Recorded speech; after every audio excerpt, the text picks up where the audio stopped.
Hello and welcome everybody, I am Rukmini Saha और आपका स्वागत है मार्केट यात्रा में।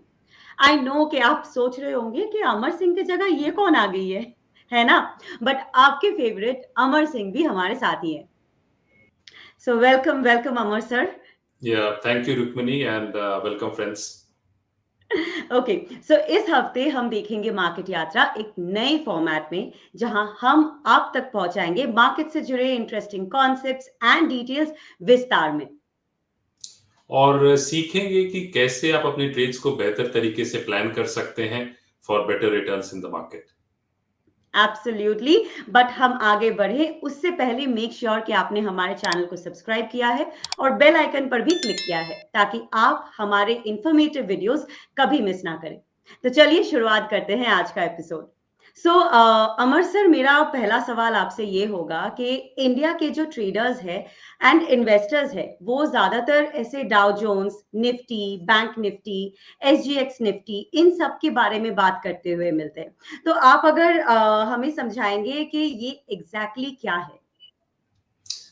जरूर रुक्मिनी, और दर्शकों को भी ये बहुत इंटरेस्टिंग लगेगा, क्योंकि जब आप सेंसेक्स को देखते हैं, निफ्टी को देखते हैं, डाउ जोन्स को देखते हैं, नैस्डैक को देखते हैं, तो आपको ये समझना बहुत जरूरी है कि ये सब इंडाइसेस हैं जिन्हें बैरोमीटर ऑफ द इकोनॉमी भी कहते हैं। मतलब यदि आप इंडेक्स बढ़ रहा है, इंडेक्स को आप बढ़ते हुए देख रहे हैं, तो इसका मतलब है कि ओवरऑल इकोनॉमी जो है वो अच्छा कर रही है किसी भी कंट्री की। चाहे यदि हम लोग यूएस की बात करें तो वहां डाउ जोन्स और नैस्डैक हैं। यदि इंडिया की बात करें तो यहाँ सेंसेक्स, निफ्टी, बैंक निफ्टी, फिन निफ्टी, ये सब इंडाइसेस हैं। यदि यूरोप की बात करें तो वहाँ लंदन में फुटसी है, जर्मनी में डैक्स है। तो ये सब जो इंडाइसेस हैं ये काफी इंपॉर्टेंट और पॉपुलर है। और क्योंकि अब ये एक ग्लोबल इकोनॉमी हो चुका है, तो इसलिए सारे जो इन्वेस्टर्स हैं और ट्रेडर्स, वो जरूर देखते हैं कि डाउ जोन्स यूएस में कैसा परफॉर्म कर रहा है, नैस्डैक जहां जहां टेक्नोलॉजी लिस्टेड कंपनीज हैं वो इंडेक्स कैसा परफॉर्म कर रहा है। और यूएस इकोनॉमी जो वर्ल्ड की लार्जेस्ट इकोनॉमी है, और डाउ जोन्स जो है वो टॉप 30 जो लार्जेस्ट मार्केट कैप वाले कंपनीज है, यूएस कंपनीज, उनसे बना हुआ है। तो वो एक डायरेक्शन और दिशा जो है वो ग्लोबल मार्केट्स को देता है। तो जितने भी ट्रेडर्स और इन्वेस्टर्स हैं वो जरूर डाउ जोन्स पे और नैस्डैक पे उनकी नजर रहती है। Wow. What a beautiful, and what I would say, such an insightful overview. But now that आपने इतना कुछ शेयर किया, अगर अमर सर आप हमें ये भी बताएं कि इंडियन इंडिसेस जो हैं, उसको जरा अगर आप थोड़ा डिटेल में समझाएं, क्योंकि हमारे दर्शकों को इंडियन मार्केट्स में ही ऑब्वियसली ज्यादा इंटरेस्ट है। हाँ, तो इंडियन मार्केट्स की बात करूं तो इंडियन मार्केट्स में प्राइमरीली आप जो है वो निफ्टी, बैंक निफ्टी, फिन निफ्टी, या फिर आप सेंसेक्स को भी वॉच कर सकते हैं। और आप जो है वो इंडाइसेस जो हैं इनको आप ट्रेड कर सकते हैं, क्योंकि ये सब derivative instruments are there, like you have options, you have got futures.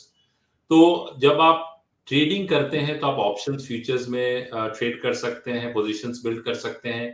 यदि आप ये चाहते हैं कि नहीं, मैं लॉन्ग टर्म इन्वेस्टिंग करना चाहता हूँ, तो you can do passive investing जिसे कहते हैं। तो आप इंडेक्स फंड्स में, निफ्टी ईटीएफ्स में आप इन्वेस्ट कर सकते हैं, और वो जैसा निफ्टी परफॉर्म करेगा over a long period of time, more और लेस आपका ईटीएफ भी वैसे ही परफॉर्म करेगा। तो you can then benefit from the growth of the overall economy.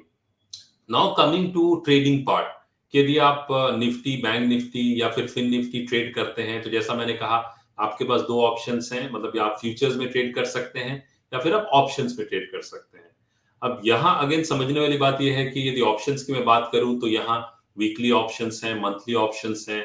तो इनको जब आप ट्रेड करते हैं तो आपकी जो नॉलेज है वो जरूर आपको over period of time gain करनी जरूरत होती है, क्योंकि इसे आप कैश सेगमेंट की तरह ट्रीट नहीं कर सकते, ये एक अलग इंस्ट्रूमेंट है। तो ये समझना बहुत जरूरी है, और जब आप ये बेहतर तरीके से समझ पाते हैं, then you become a very good trader in this type of instruments.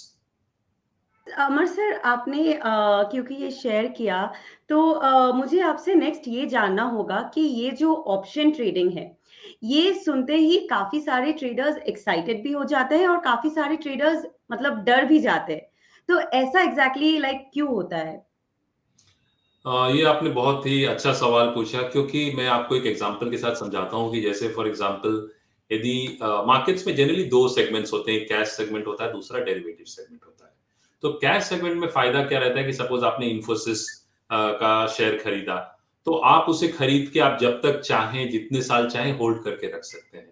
लेकिन यदि आप डेरिवेटिव्स कुछ खरीदते हैं, जैसे सपोज आपने इन्फोसिस का फ्यूचर्स खरीदा या ऑप्शंस लिया, जस्ट फॉर एन एग्जांपल, तो इसमें क्या होता है कि आप उसकी एक्सपायरी डेट होती है, तो ये जो डेरिवेटिव इंस्ट्रूमेंट्स होते हैं उनकी एक्सपायरी डेट होती है, तो आपको वो एक्सपायरी तक ही पोजीशन होल्ड कर सकते हैं। तो इसलिए कभी भी कैश सेगमेंट को जिस तरह से आप ट्रेड या इन्वेस्ट करते हैं, वही फिलॉसफी और लॉजिक आप जो है डेरिवेटिव सेगमेंट में नहीं लगा सकते, both are completely different. Secondly क्या होता है कि जब मैं डेरिवेटिव्स की बात करूं, चाहे फ्यूचर्स हो या ऑप्शंस, तो you have to remember that these are leverage instruments. Meaning what, कि आप कम पैसे से एक बड़ा पोजीशन बिल्ड कर सकते हैं। तो इससे क्या है, इसके फायदे भी हैं, नुकसान भी हैं। फायदा ये है कि यदि आपकी ट्रेड आपके फेवर में जाता है तो आप एक बड़ा मुनाफा कमा सकते हैं, लेकिन यदि ट्रेड आपके अगेंस्ट जाता है तो आप एक बड़ा लॉस भी कर सकते हैं, यदि आप अपने लॉस को मैनेज नहीं करना जानते हैं तो रिस्क मैनेजमेंट, मनी मैनेजमेंट भी बहुत इंपॉर्टेंट रोल प्ले करता है जब आप डेरिवेटिव इंस्ट्रूमेंट्स में आते हैं। इसके अलावा जब आप ऑप्शन में ट्रेड करते हैं तो ऑप्शन में there something called option premium. तो सपोज कोई ट्रेडर है, वो bullish, he is bullish in the market, तो वो क्या है, वो कॉल ऑप्शंस बाय करेगा। उसी तरह से suppose someone is bearish in the market, तो one will buy a put option. तो डेरिवेटिव्स इंस्ट्रूमेंट्स में एक और एडवांटेज क्या है कि यदि आप बुलिश हैं तो आप कॉल ऑप्शंस बाय करके चल सकते हैं, यदि आप बेरिश हैं तो आप पुट ऑप्शंस बाय करके चल सकते हैं। इसका रिवर्स आप कॉल राइट भी कर सकते हैं और पुट राइट भी कर सकते हैं, but writing is more sophisticated, so and it's, that carries unlimited risk also, so you have to understand that as well। तो यहां मैं ये कहना चाहूंगा कि जब आप ऑप्शंस में ट्रेड करना चाहते हैं तो आपको समझना बहुत जरूरी है कि जो ऑप्शंस हैं वो वीकली ऑप्शंस हैं कि मंथली ऑप्शंस हैं, आप किस में ट्रेड करना चाहते हैं, क्योंकि वीकली ऑप्शंस में क्या होता है, उसकी प्रीमियम जो है वो फास्ट डीके करती है। There is something called theta which is called time decay. तो होता क्या है, जब आप वीकली ऑप्शंस बाय करते हैं इंडेक्स में, चाहे निफ्टी, बैंक निफ्टी या फिन निफ्टी के, तो उसकी जो प्रीमियम है वो डेली वो घटते चली जाएगी। तो जिसे इसीलिए कहा जाता है कि time is the enemy of an option buyer and a friend of an option seller. तो आपको ये समझना बहुत जरूरी है कि आप वीकली ऑप्शंस में ट्रेड करना चाहते हैं, मंथली ऑप्शंस में ट्रेड करना चाहते हैं। और ऑप्शंस में एक चीज खास करके बात ध्यान रखने वाली है कि जब आप ऑप्शंस में ट्रेड करते हैं और बाई साइड में, तो आप जितनी जल्दी आप अपने ऑप्शन के पोजीशन से निकल सकते हैं उतना अच्छा आपके लिए रहता है। और इसमें ऑप्शंस पे हम लोगों ने काफी वीडियोस भी बनाए हैं हमारे यूट्यूब चैनल पे, तो जरूर आप उन्हें देख सकते हैं, आप काफी कुछ सीख सकते हैं। अब आपने जो सवाल किया था कि लोग एक्साइटेड क्यों होते हैं और डरते क्यों हैं, तो इसका एक एग्जांपल मैं आपको ये बताता हूँ कि बहुत बार ऐसा सेम डे देखा गया है कि जिस ऑप्शन की वैल्यू, मतलब प्रीमियम 20 रुपए थी, वो 100 रुपए हो गई और 100 से 20 हो गई सेम डे। तो लोग इस कारण से एक्साइटेड भी होते हैं और डरते भी हैं। और मेरा ये मानना है कि ना, जब आप मार्केट में आते हैं तो ना आपको एक्साइटेड होना है, ना आपको डरना है। आपको एक प्लान बनाना है कि आप क्या करना चाहते हैं और उससे आप जो है उस स्ट्रैटेजी को, उस प्लान को एग्जीक्यूट कीजिए। तब आप जो है मार्केट में सक्सेसफुल हो पाएंगे। वाओ! सुन के तो मुझे ये काफ़ी इंटरेस्टिंग लगा ये इंडेक्स ऑप्शन। तो आप ज़रा हमें और थोड़ा डिटेल में समझाएँगे ये इंडेक्स ऑप्शन के बारे में? तो अब मैं आपको जरा डिटेल में समझाता हूं कि जब आप ऑप्शंस में आते हैं, तो ऑप्शंस यदि आप न्यू हैं तो यू शुड स्टार्ट स्मॉल, वो तो ना, small and steady, take small steps. तो इसमें क्या है, सबसे पहले आप अपने नॉलेज को एनहांस कीजिए। जैसे फॉर एग्जांपल आप अपनी नॉलेज बढ़ाते हैं ना, तो आपका कॉन्फिडेंस लेवल बढ़ता है, पहली बात। दूसरी बात है कि यदि आपको लगता है कि नहीं, फिर भी ऑप्शंस, क्योंकि इंडेक्स ऑप्शंस की मैं बात करूं, वीकली ऑप्शंस की बात करूं, तो yes, they are scary for people who are new, they don't understand, तो उनको थोड़ा समझने में टाइम लगेगा। तो आप क्या कर सकते हैं, करेंसी ऑप्शंस हैं, तो करेंसी ऑप्शंस से भी आप शुरुआत कर सकते हैं, बिकॉज करेंसी जो है यूएस डॉलर आईएनआर का जो लॉट साइज है वो काफी छोटा है, $1000 का लॉट साइज है, रफली अराउंड 80,000 है, 80,000 का कॉन्ट्रैक्ट वैल्यू है। ऑप्शन प्रीमियम भी आप बहुत कम पे करते हैं, तो आप एक छोटे से कैपिटल में आप ऑप्शंस को कैसे ट्रेड करते हैं वो सीख सकते हैं और समझ सकते हैं। उसके बाद जब आपकी कॉन्फिडेंस लेवल बढ़ती है तो आप इंडेक्स ऑप्शंस में, वीकली ऑप्शंस में भी मूव कर सकते हैं, क्योंकि आप पाएंगे कि वीकली ऑप्शंस जो हैं उनमें बहुत ज्यादा वोलेटिलिटी है, बहुत ज्यादा मूवमेंट होती है, और खास करके एक्सपायरी वाले दिन। तो अब मैं आता हूं निफ्टी ऑप्शंस पे। तो निफ्टी में जो है वो निफ्टी 50, जो मेजर 50 स्टॉक्स है उन पे निफ्टी 50 बेस्ड है, और इसकी जो एक्सपायरी होती है, वीकली एक्सपायरी थर्सडे को होती है, monthly expiry last Thursday of the month को होती है। इसका जो लॉट साइज है वो 50 का है। तो यदि आप निफ्टी ट्रेड करना चाहते हैं ऑप्शंस, तो आपको क्लियर होना चाहिए कि आप वीकली करेंगे कि मंथली करेंगे, कौन सा स्ट्राइक लेंगे, तो उस पे भी मैं आऊंगा। और इसके बाद जो है बैंक निफ्टी, तो बैंक निफ्टी जो है उसमें भी जो टॉप बैंक्स हैं, टॉप 10 बैंक्स हैं, जैसे फॉर एग्जांपल मैं बात करूं तो एचडीएफसी बैंक हो गया, आईसीआईसीआई बैंक हो गया, एक्सिस बैंक हो गया, एसबीआई हो गया, कोटक महिंद्रा बैंक हो गया। तो ये सब जो बैंक्स हैं, इन 5-6 बैंक्स का ही 80 मोर देन 80% वेटेज इनका रहता है। तो बैंक निफ्टी की भी एक्सपायरी जो है वो थर्सडे को रहती है, और बैंक निफ्टी का जो लॉट साइज है वो 25 का फिलहाल है। तो आप बैंक निफ्टी में भी ट्रेड कर सकते हैं। इसके अलावा एक और इंडेक्स है जिसे फिन निफ्टी कहते हैं, तो इसमें ये टॉप 5 बैंक्स भी हैं, इनके अलावा इसमें इंश्योरेंस कंपनीज हैं, इसके अलावा इसमें एनबीएफसीज हैं। तो ये भी एक इंडेक्स है जिसे आप ट्रेड कर सकते हैं, बट इसकी जो एक्सपायरी है वो ट्यूसडे को होती है, और इसका जो लॉट साइज है वो 40 का होता है। तो आपको ये सब चीजें समझना बहुत जरूरी है, और ये भी समझना जरूरी है कि आप वीकली ट्रेड करना चाहते हैं कि मंथली ट्रेड करना चाहते हैं। वो आपके रिस्क एपेटाइट पे और आपके नॉलेज पे डिपेंड करेगा, और जैसा आप चाहते हैं वैसा आप इन इंडाइसेस में ट्रेड कर सकते हैं। ये तो आपने बहुत ही अच्छे तरीके से समझाया है अमर सर। बट आप हमें ज़रा, नाउ दैट आपने इतना कुछ इनसाइट्स आपने शेयर किया, आप हमें ज़रा ये बताएँगे कि ये ऑप्शन ट्रेड करते समय हमें किन-किन बातों का ध्यान रखना चाहिए? ये बहुत इम्पोर्टेंट क्वेश्चन है, बिकॉज क्या होता है कि ऑप्शन ट्रेड करने के लिए लोग आते हैं, पर वो ये नहीं समझ पाते कि उन्हें किन बातों पर ध्यान रखना है। तो आपको टू प्रोंग्ड अप्रोच लेके चलना है। कहने का मतलब हुआ कि आप टेक्निकल्स भी जरा समझिए, और डेरिवेटिव्स जो डेटा है उसे भी समझिए। तो टेक्निकल्स की जब मैं बात करूं तो टेक्निकल्स आपको ट्रेडिंग में हेल्प कर सकता है, आपको ये हेल्प कर सकता है कि ट्रेंड क्या है, because go with the trend. If the trend is up, be a bull, if the trend is down, be a bear. मतलब ऐसा नहीं रखना है कि मुझे एक ही व्यू लेके मार्केट में चलना है। If the bull camp is strong, be a bull, if the bear camp is strong, be a bear. तो आप टेक्निकल्स यूज कर सकते हैं, उसमें आप मूविंग एवरेजेस यूज कर सकते हैं, आप ये समझ सकते हैं कि डेली का ट्रेंड क्या है।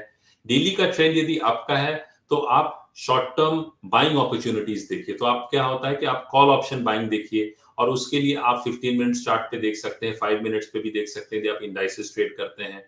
उसी तरह से यदि डेली का ट्रेंड डाउन का है, तो आप जो है वो 15 मिनट्स पे या 5 मिनट्स पे शॉर्टिंग अपॉर्चुनिटीज देखिए। जहां आपको लगता है कि इंडेक्स यहां से करेक्ट कर सकता है, तो वो कोई मेजर रेजिस्टेंस लेवल भी हो सकता है, कोई मेजर मूविंग एवरेज के आसपास का लेवल हो सकता है, और वहां आप पुट ऑप्शन बाय कर सकते हैं।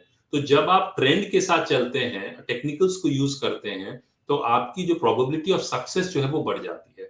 तो पहला तो हो गया टेक्निकल। दूसरा derivatives data.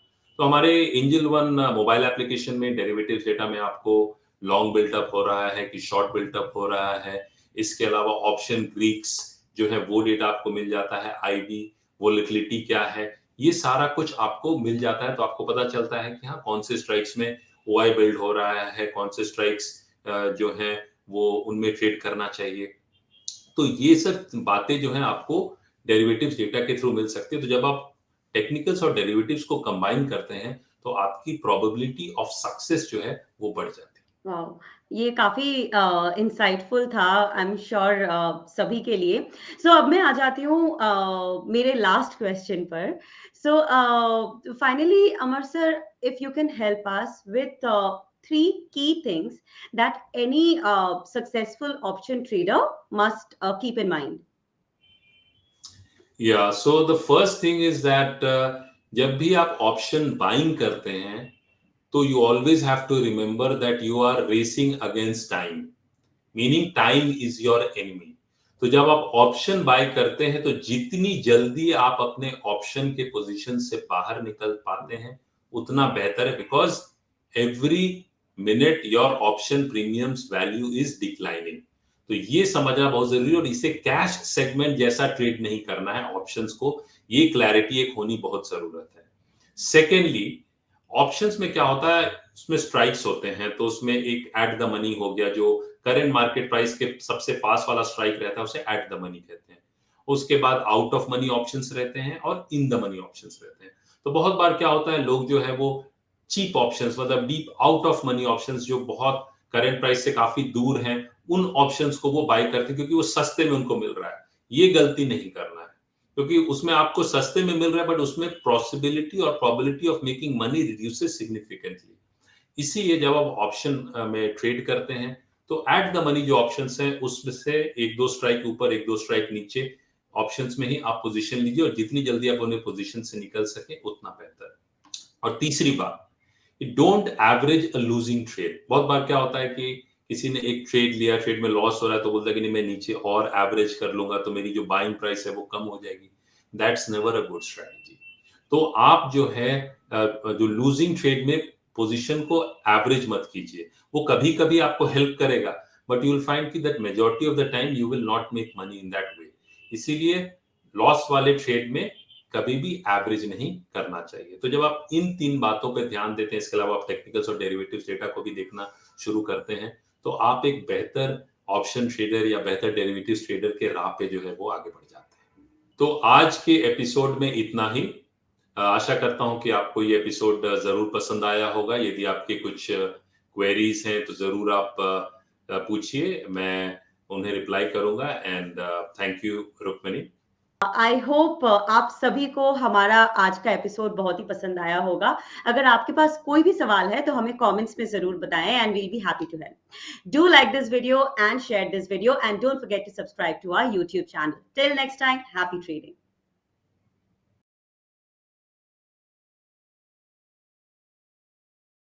Investments in securities market are subject to market risks. Read all the related documents carefully before investing.